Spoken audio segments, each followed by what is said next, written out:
আজকে একটু ইচ্ছে হয়েছিল বাড়ির গাছের লঙ্কা দিয়ে আলু ভাতে মেখে খাবো, তো সেই মতোই আমি আর তোজো চলে এসেছিলাম ছাদে। আর ছাদে এসে এখানে আমি লঙ্কা পাড়তে শুরু করে দিয়েছি। ছোট ছোট কুল লঙ্কা প্রচুর হয়ে রয়েছে। আর এই গাছটা নিচের থেকে একটু উপরেই রয়েছে, যার জন্য লঙ্কাগুলি এখনও রয়েছে, না হলে আর পাওয়া যেত না, কারণ তোজোর হাতের সামনে যা পায় সেটাই ছিঁড়ে ফেলে। তো এই লঙ্কা গাছটা নিয়ে এসেছিলাম বসিরহাট থেকে, মানে গাছটা নিয়ে আসিনি, দুটো লঙ্কা নিয়ে এসেছিলাম বীজওয়ালা। সেই বীজ থেকেই এই লঙ্কা গাছটা তৈরি করেছি।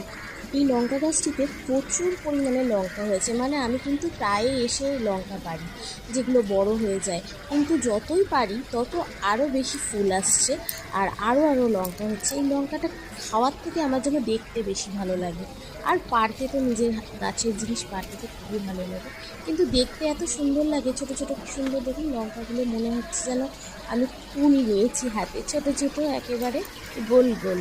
লঙ্কাগুলি দেখতে যেমন সুন্দর, তেমন মাখলে পরে একটা ভীষণ সুন্দর একটা সেন্ট বেরোয়।